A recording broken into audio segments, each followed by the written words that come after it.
United States, New York, Queens, November 12, 2001.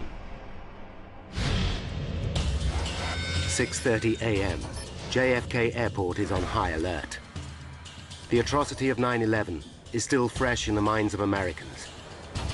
And for everyone in the airline industry, security is a major concern. On the tarmac, the crew of American Airlines Flight 587 prepare for a 3.5-hour flight to the Dominican Republic. Captain Ed States, the senior pilot, and his first officer, Sten Molen, carefully check the exterior of their aircraft. The son of a pilot, Molen has 10 years' experience with the company, joining American Airlines at the age of just 24. Like his father before him, Sten sees it as much more than a job. If he wasn't a pilot, he doesn't know what he would be doing because it was that important. He loved his job. Traveling to the Dominican Republic this morning are 251 passengers. Among them, 83-year-old Hipólito Algaroba and his 73-year-old wife, Ubencia. The elderly couple have decided to return to their homeland for their twilight years and are expecting their son, Hector, to show up and see them off. They're going home for good because they have raised 3 kids and their job is done. The couple have arrived well before their scheduled departure time. So early, the airline offers them seats on an earlier flight. By the time Hector gets to the airport, his parents have already checked in. But his mother comes back from departures to say goodbye to her son. How's that? I asked about my father, and she said that he's fine, and he said he'll see me when I get there in a couple of months. And I gave her another kiss. I guess that was the kiss from my father. At 7 a.m., Ed States and Sten Molen begin pre-flight checks. The aeroplane is an Airbus A300-605R, capable of carrying up to 266 people. Built in Europe some 13 years ago, it is one of the oldest in the American Airlines fleet and has racked up over 37,000 hours of flying time. Nevertheless, the Airbus is recognized as one of the most reliable airliners in service.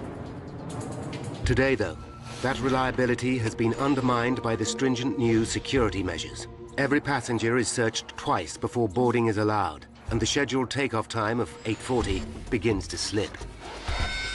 By 9 a.m., all 251 passengers are on board. I'll program the computer. Pre-flight checks are complete. Clear right. Clear left. And Flight 587 begins to taxi to runway 31L.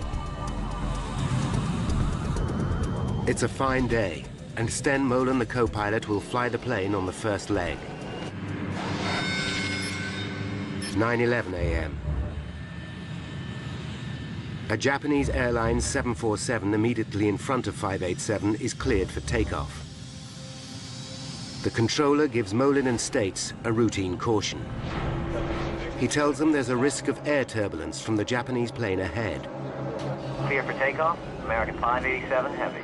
Captain States knows that he must keep a safe distance between himself and the Japanese airliner. Every plane creates a wake of turbulent air as it takes off, which can affect following flights. You happy with that distance? We'll be all right once we get rolling. So you're happy? Their flight path will take them across Jamaica Bay and over the Rockaway Peninsula in the borough of Queens. It's a popular residential area, especially with New York's fire and police departments.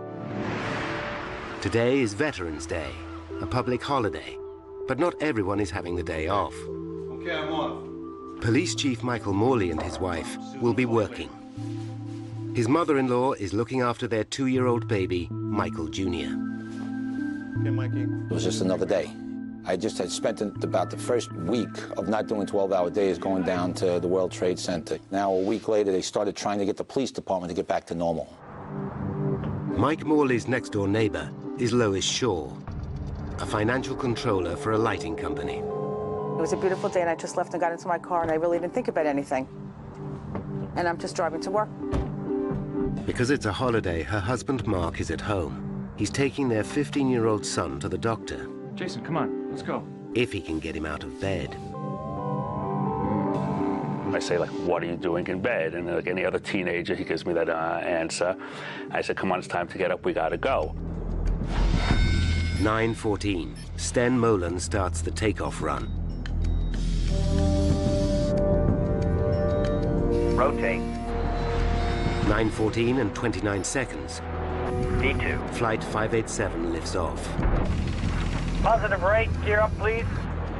Ground control at JFK wishes them well and instructs Molen and States to contact New York departures.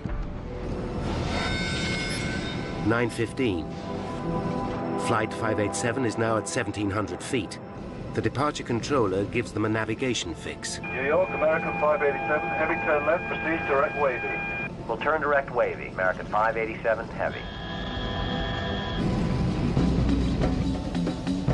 1 second later, the plane begins to shake. The pilots know the turbulence is likely to have come from the Japan Airlines Jumbo up ahead.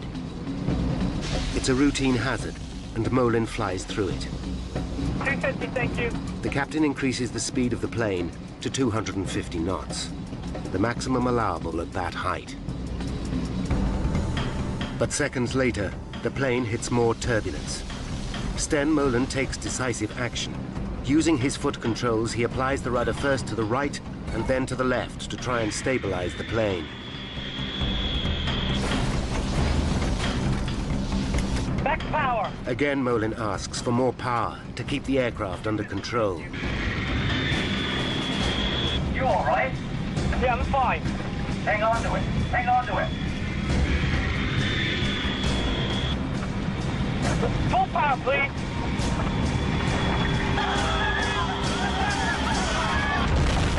Holy! Less than 2 minutes into their journey, Flight 587 is in deep trouble. The lives of 260 people in the air and many more below are in mortal danger. 89 seconds after takeoff, Flight 587 is in trouble. In the cockpit, co-pilot Sten Molen is fighting the controls. What the hell are we into? I'm stuck in it! Get out of it! Get out of it! Far below, 53-year-old Pete Hayden, Deputy Chief of the New York Fire Department, is taking his first day off since September 11th. His attention is drawn to a plane making an unusual straining noise. It's struggling. I look up. It's lower in the sky than normal. I'm watching it, and the plane suddenly begins to break apart. Holy!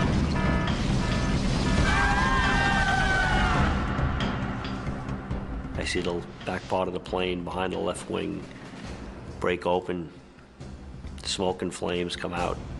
As the plane spins out of control, the engines shear off.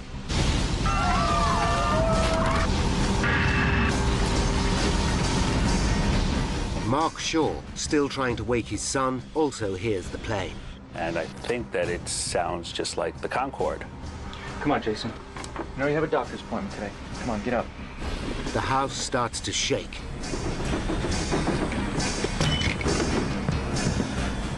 Pete Hayden watches in disbelief.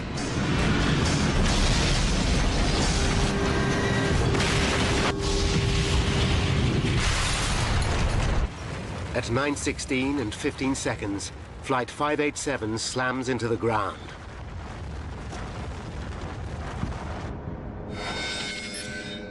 At 9:20 a.m., a pilot who has seen the crash alerts air traffic control at JFK. Yeah, look out to the south of the aircraft crashing. Say again? An aircraft just crashed to the south of the field. An aircraft crashed south of the field? Aircraft fireball. Controllers see a black pall of smoke over the suburb of Rockaway. On the ground, an amateur cameraman captures the horrifying scene. Plane crashed. Where? Into the houses. Houses are crushed and burning. Aircraft parts are everywhere. The whole neighborhood seems to be under attack. One of the first at the scene is Deputy Fire Chief Pete Hayden. There are bodies everywhere, all over the streets, in the yards, some victims still strapped into the seats of the airplane. For Pete Hayden, the scene is all too familiar. It's 9/11 all over again, only this time it's his own neighborhood that has been hit. I'm wondering who it is that I know today that was killed. As the full scale of what has happened becomes apparent, residents are in a state of shock. The engine fall down and the belly fall, the piston left side and make it straight all the way down. From across New York, emergency services race to Rockaway. Among them, Inspector Michael Morley, who's horrified to hear the plane has crashed close to his own home. His first thought is for his son and his mother-in-law. I know my son is at home. I know my mother-in-law's in the house. So I'm panicking like every other father. You know, I'm thinking, oh my God, what if my kid's killed? What if, I don't know what's going on with my family. Michael Morley's next-door neighbor, Lois Shaw, is traveling to work when she gets a terrifying call from her husband, Mark. What's gone, the house? He's screaming hysterically, the house is burning down. So I just totally freak out, and I'm trying to scream, where's Jason, what's happening? But we get disconnected at this moment. Horrified, Lois heads home. News of the disaster spreads across the city. Roger, I'll have to cut you off. We are just learning from Associated Press that there has been a plane crash in Queens. Hector Algaroba is having breakfast in a diner, having left his parents at the airport. The word that we have is that it is an American Airlines jet. He's not certain which flight his parents caught, but his blood runs cold. Hundreds of firefighters from across the city are now fighting the blaze. Mayor Giuliani arrives to see the damage for himself. We'll do everything we can to help these people, everything. And the president is on top of it. They're alert. They're watching everything else all over the country, so I think people should remain absolutely calm. But New Yorkers believe they are being attacked again. The city is in meltdown. The Empire State Building is evacuated. The United Nations is in partial lockdown. Airports are closed, and all civil aircraft are grounded. Armed F-15 Eagles scramble, and other jets are on strip alert around the country. Tunnels and bridges are closed. The city is gridlocked. Americans fear their worst nightmare is unfolding once more. The plane has crushed 4 houses on the intersection of Newport Avenue and Beach 131st Street. Across the road, 5 more houses are ablaze. One of these belongs to Police Inspector Michael Morley. When he arrives at the scene, he is horrified. There is no sign of either his baby son or his mother-in-law. On his doorstep, 2 of his own officers are waiting for him. Is anybody left inside? My mother-in-law was babysitting Mikey. Because I said, my son's in the house. And they said, we looked, there's nobody in there. They thought that maybe I was in there sleeping also. So I said, well, did you look good? And they said, yes. As rescue vehicles race to the scene, roads into Rockaway are gridlocked. Lois Shaw battles desperately to get back to her family and home.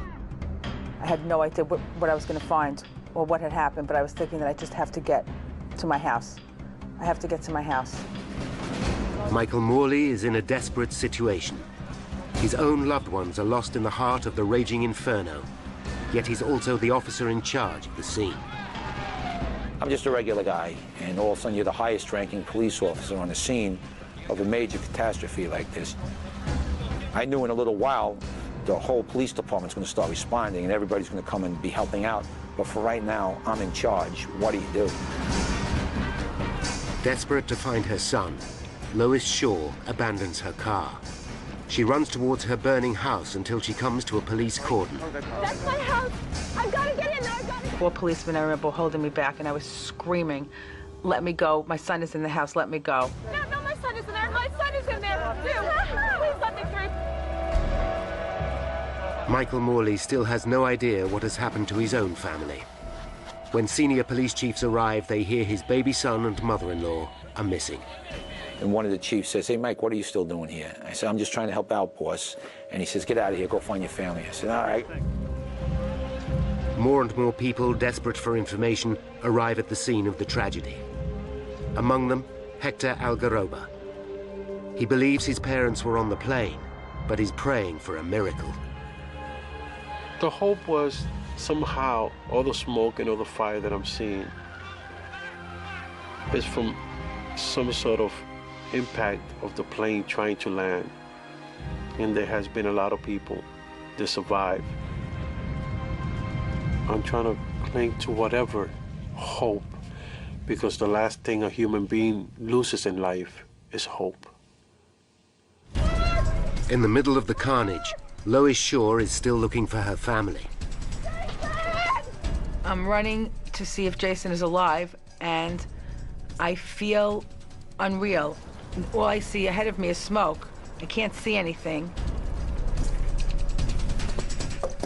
Michael Morley races frantically from house to house, desperately hoping his loved ones will be sheltering with a neighbor. Eleanor! Anybody who's a parent, you lose your kid in a Kmart or a Walmart or something like that, and you just get that panic and your stomach goes into knots and you start sweating, you're getting nervous, and you don't want to think the worst, but you can't think of it, and then just magnify that by, 100 times because a plane crash just was right on your house. Jason, answer me, Mark! Then, Lois Shaw hears the shout she's longing for. And I looked, and that's when I saw Jason and Mark. Lois! Lois, we're over here! Once I saw him alive, at that moment, that was all that I really cared about. Nothing else really mattered. Oh my God, are you okay? Oh, Jason! Jason and his father are alive and well. They got out of the house with seconds to spare. Oh my God, thank God! Oh, thank God, you're okay. Give her a big hug. She was hysterical crying. That's when and then she was like, "What? Are you okay? Are you okay?" I was like I didn't really have any emotions. It was just good to be together. A block away, Michael Morley is still frantically searching when a neighbor calls him over. Hey, Mike, get over here! They're right there! They're right there! I saw him. It was a fantastic feeling because 2 seconds earlier, I'm starting to panic, thinking maybe they really were dead, and you turn around and there they were. My son was crying when he saw me, and you get worked up when your son's crying, and my eyes started getting wet. So I just held him for about 5 minutes. But for each moment of joy, there are 100 of despair. Stan Molin, father of the co-pilot, gets a phone call with devastating news. Told him that call came in, you can sort of, hope that it was a different airplane. But that was the oh no, this can't be moment.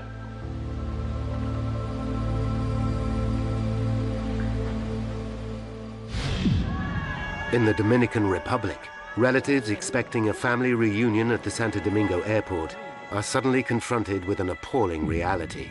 Their loved ones are dead.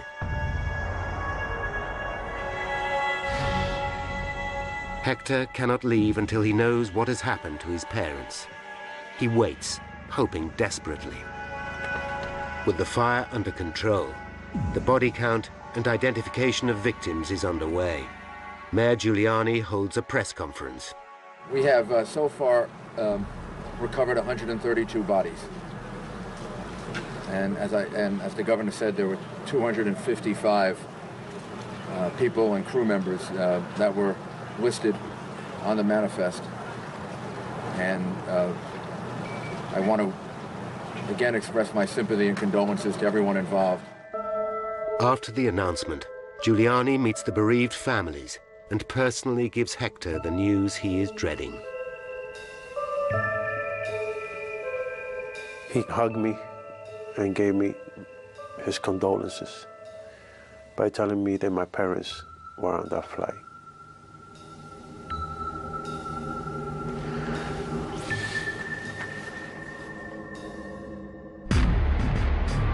It's just 2 months and 1 day since 9/11. The parallels with America's worst terrorist outrage are striking. America looks to the White House for answers. At 12 p.m., White House Press Secretary Ari Fleischer makes a statement. First, information is always subject to change. We have not ruled anything in, not ruled anything out. Then President Bush interrupts a meeting with Nelson Mandela to make a statement. We sent our FEMA teams over. The FBI is over there. And this investigation is being led by the National Transportation Safety Board to make sure that the facts are fully known to the American people. How did Flight 587 end in catastrophe? Why did one of the most reliable aircraft in service break up in midair and come crashing down on a residential suburb? Now, by going deep into the investigation, we can reveal the facts behind one of the worst aviation disasters in US history, and how the truth sent shockwaves through the entire industry.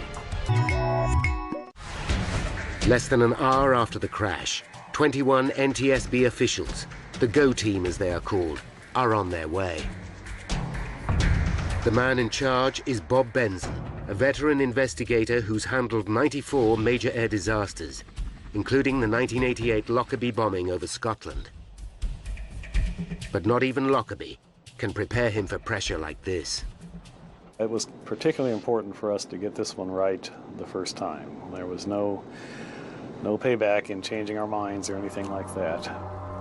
Benson knows that the early hours of an investigation are the most critical. His team start gathering evidence at the crash site, a dangerous, shocking, and distressing business. From a personal standpoint, I'll take deserts, I'll take cornfields, I'll take mountaintops, I'll take swamps before I'll ever investigate accidents in cities.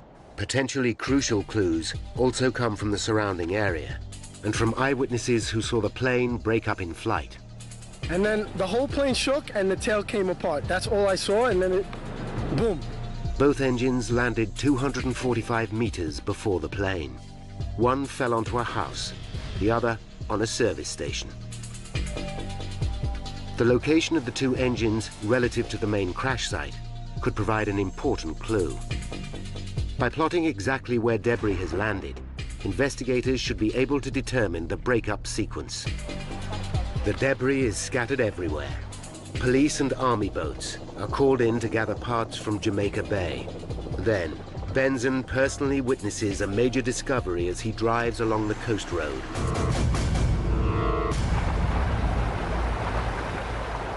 A crane is lifting the tail fin from the water. That really got our attention. The tail fin is an essential component of the aircraft. Without it, an airliner simply cannot fly. The fin was found floating in the water 1.2 kilometers behind the main crash site. For the investigators, this is clear evidence that it must have been one of the first parts to break away. It could be at the very heart of the accident. But what could have caused such a catastrophic failure? For a tail to simply fall off a plane is virtually unprecedented. Of the hundreds of eyewitnesses who saw the crash, there is no doubt this was a bomb. And I saw an explosion in the sky, and I saw the plane. It looked like one of its wings fell off. Just aiming for the ground, and I felt an impact, and then I saw smoke. And my neighbor was yelling, "Take cover," and I really thought, this is it, they've started bombing now. Even for a trained investigator, it's difficult not to jump to conclusions. We're not supposed to speculate. At early stages of any investigation, it was very hard not to in this particular case. Hang on to it. Hang on to it. Hey, Mike, get over here. Got it. Right there. Right there. After the crash of an airliner into the New York borough of Queens, FBI forensic experts are searching for evidence of a bomb. They are also hoping to find two other key pieces of evidence: the plane's black boxes. The cockpit voice recorder should have recorded everything that was said by the pilots. The flight data recorder could tell them exactly how the plane performed throughout the flight. Each of the black boxes might unlock the mystery of the crash, but lead investigator Bob Benson knows finding either of them is likely to take days. Even then, they could be badly damaged. But just hours into the search comes an amazing stroke of luck. Marion Blakey, spokeswoman for the NTSB, makes an announcement. We have recovered the cockpit voice recorder. By now, there is a frenzy of speculation over the incident. Terrorism, is foremost in people's minds. But for Benson and the NTSB, the lack of any corroborating evidence to support the theory is troubling. There is no sign of suspicious activity at the airport, and no group has stepped forward to claim responsibility for the crash. They take a calculated risk and announce that even at this early stage, they believe this was not a deliberate act. It is the case that the National Transportation Safety Board is the lead agency because all information we have currently is that this is an accident. The plan backfires. Suspicious New Yorkers start to wonder if this is a cover-up. The NTSB takes steps to reassure the public. Should there be any indications of criminal activity, we will certainly make certain that the public knows as soon as we are aware of that, and the investigation would change at that point appropriately. For Benson and his team, the pressure is mounting. Finding the cockpit voice recorder is a huge step forward. With one of the black boxes and the tail fin in his possession, hopes are high they will be able to piece together the reasons behind the crash. Although the recorder is damaged, the tape is still intact and is rushed to NTSB headquarters in Washington. Away from the glare of the media, investigators start to analyze the chilling final moments of the flight. Let's go for power, please. Every word, every sound is carefully analyzed. 89 seconds into the flight comes a chilling sound on the tape. There is a loud bang. Immediately afterwards, the crew can be heard struggling with the controls. You all right? Yeah, I'm fine. Hang on to it. Hang on to it. Could this bang be the sound of an explosion? Perhaps there was a bomb after all. With the second black box, the flight data recorder still missing in the smoking wreckage, Benson knows that the truth will be hard to find. Without that, it makes telling the story more speculative and more difficult. For 2 days, investigators hunt through mountains of debris for the vital recorder. But instead of where they are looking, the next lead comes from 3 kilometers away. A pair of security cameras on the Triborough Bridge have captured the last moments of the aircraft.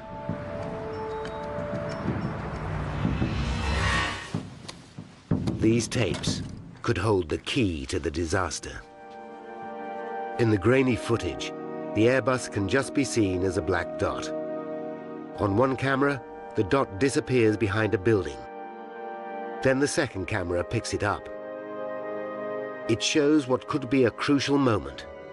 A faint white streak just visible, trailing behind the aircraft. Is this the explosion seen by so many eyewitnesses?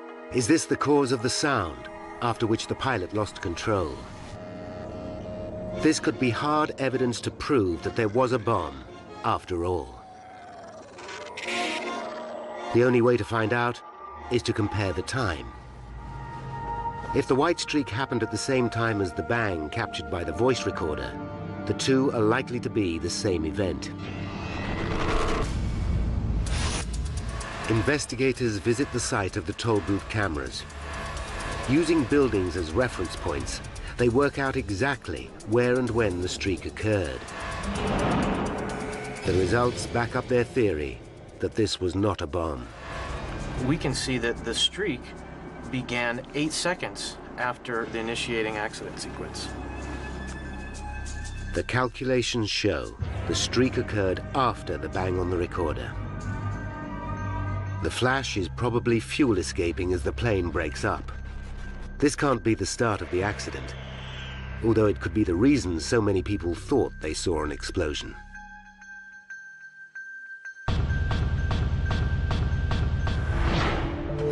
Then, back at the crash site, comes a dramatic development. Investigators get the news they have been desperate to hear. Searchers have recovered the flight data recorder. But the relief is short-lived. The black box is damaged. The NTSB sent it back to the manufacturers to see what, if anything, can be retrieved.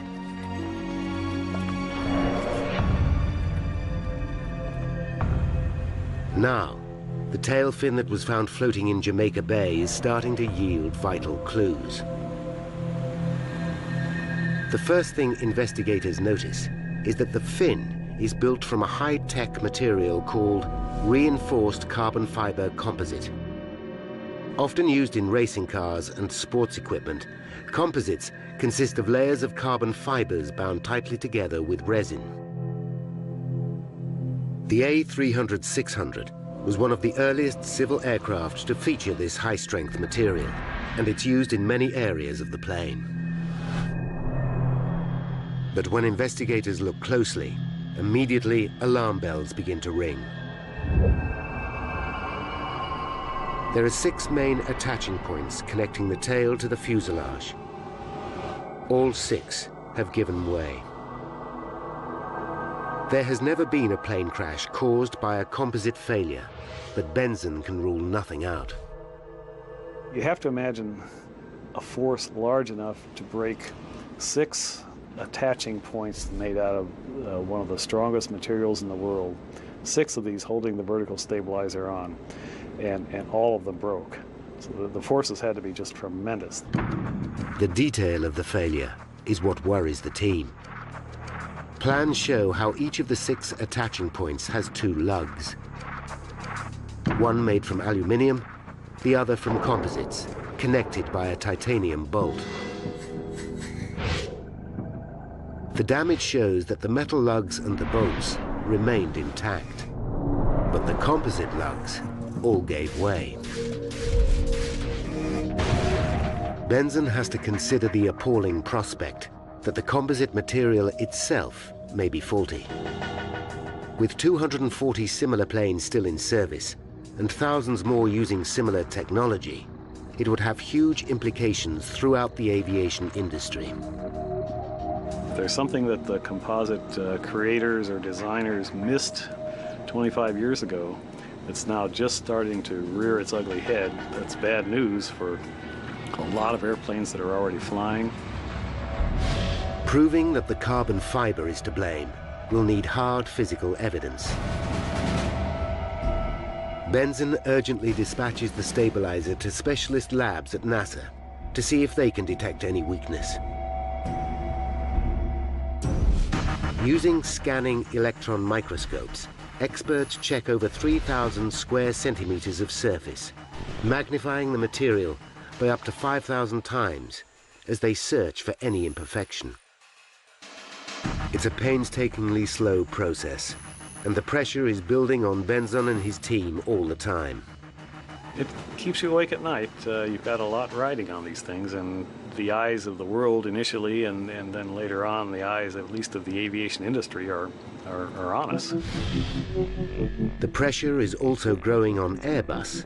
Is the design of their aircraft at fault? Has there been an error during assembly? They scrutinize every lug, bolt, and fitting on the tail, including the vertical stabilizer, as it is called. After hundreds of hours of work studying Airbus's design and construction methods, NASA and NTSB scientists finally give the plane a clean bill of health. They can find nothing wrong with the aircraft or the materials used to build it. While the news is welcome, it only serves to deepen the mystery. Although we were relieved in that aspect, we knew we had a long row ahead of us because we still had no idea why the vertical stabilizer really came off. Then, just as the investigation seems to have stalled, comes a vital turning point. Information from the damaged flight data recorder has at last been retrieved. I was very, very relieved. But no one is prepared for the startling picture that the flight data recorder will give. The focus of the entire investigation suddenly shifts from the machine to the man flying it, co-pilot Sten Molen. 83 seconds after takeoff, the recorder shows that Molen applied 5 extreme movements of the rudder, causing the plane to lurch violently from side to side. The plane slips sideways to its direction of travel, first one way and then the other. I've looked at a lot of flight data readouts in my time. I've never, ever seen that particular type of activity occur. They realized that traveling at nearly 470 kilometers per hour, the aerodynamic stresses on the 130-ton Airbus would have been extraordinary. They were virtually unprecedented to us. We were amazed. It seems as though on the fifth movement of the rudder, the entire tail fin broke off. The implication is extraordinary. Simply by manipulating the controls, the pilot broke the aircraft.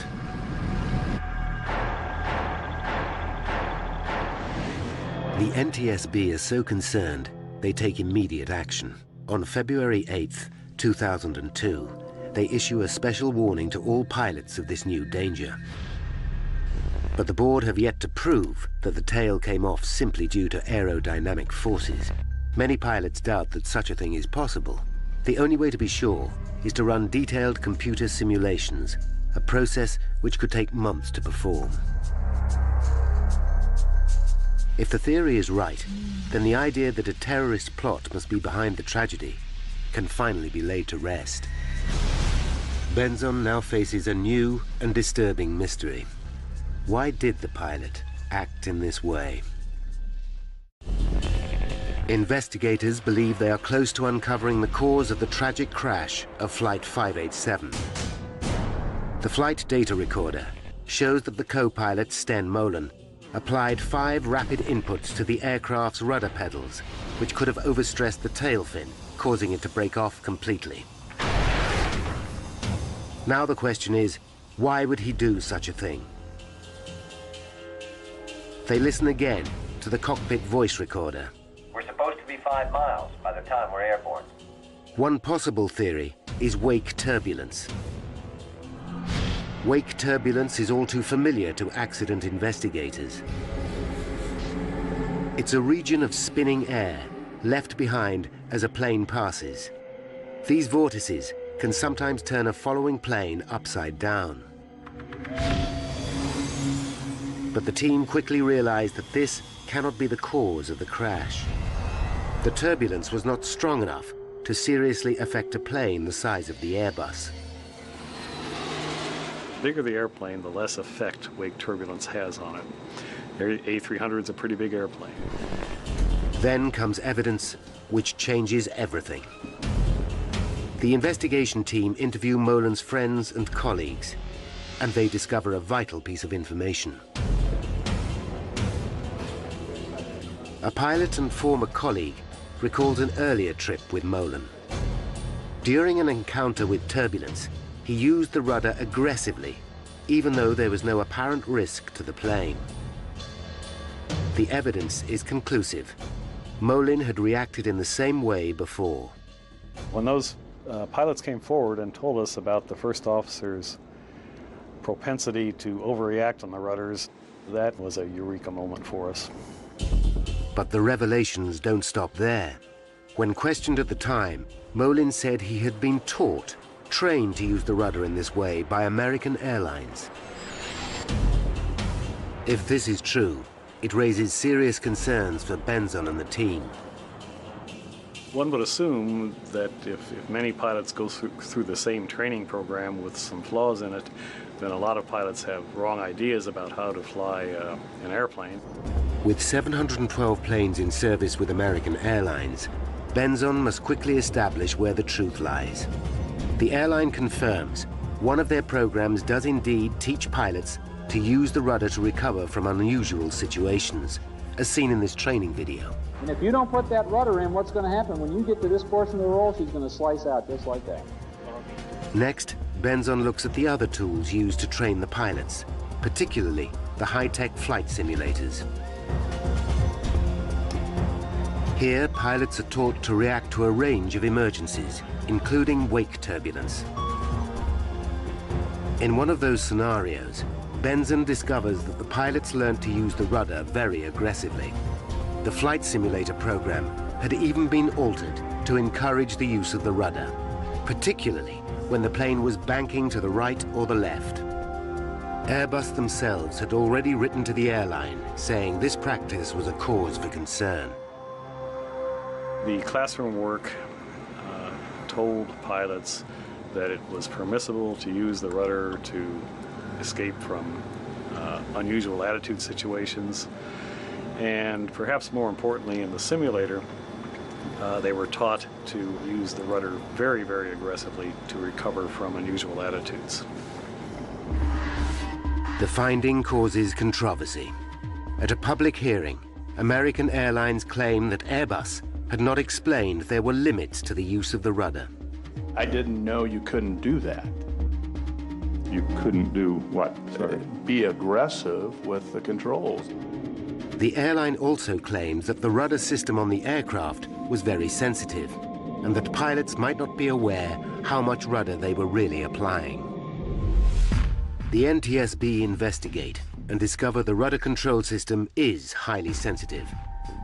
What's more, the controls of the plane become more sensitive as the plane increases speed. On the ground, the rudder pedal has to be depressed by 10 centimeters to get maximum deflection. But when flying at high speed, that distance reduces to just 4 centimeters. NTSB officials are shocked to find that this system is not explained in training manuals. There was an apparent gap between what the manufacturers knew about the rudder sensitivity of the airplane and what was filtering down to the folks that actually flew them. Then finally come the results from the analysis of Molin's 5 rudder inputs. They confirm what nobody really wants to believe, that it's indeed possible to tear the tail fin from an aircraft in flight by stamping violently on the foot pedals. Now Benson and the team can see exactly what happened to Flight 587. Step by step, they have pieced together the key events that led to the tragedy. 5 minutes to disaster. Flight 587 awaits clearance for takeoff. Taxi in position and hold. As a Japanese 747 airliner takes off. 30 seconds later, Flight 587 is given a warning of wake turbulence. The land wind 260 at 1/4 push with turbulence. 2 minutes to disaster, Flight 587 takes off. Positive rate, gear up please.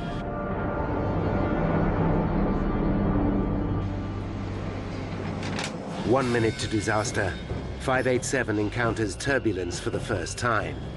Sten Molen flies through it.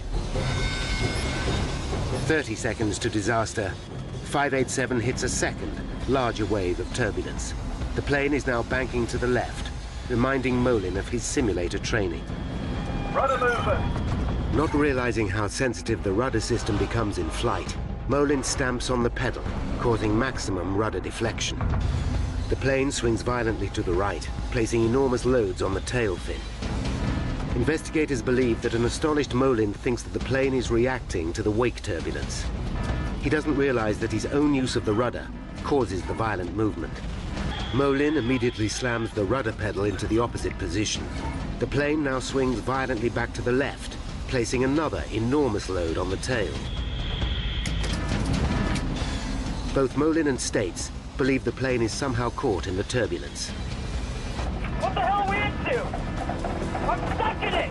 Get out of it! And in a desperate attempt to get control, Molen applies another rudder input, this time to the right. Now, thoroughly disorientated, Molen again applies full rudder. 587 is now on the brink of disaster. Finally, on the 5th rudder input, all 6 lugs connecting the tail to the fuselage tear apart. The plane is now doomed.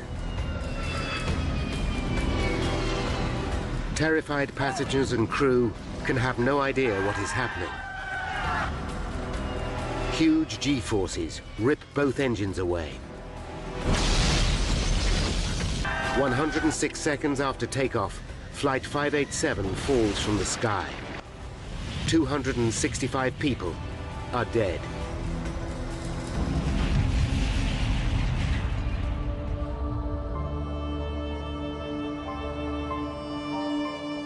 Important lessons have been learned from the tragedy.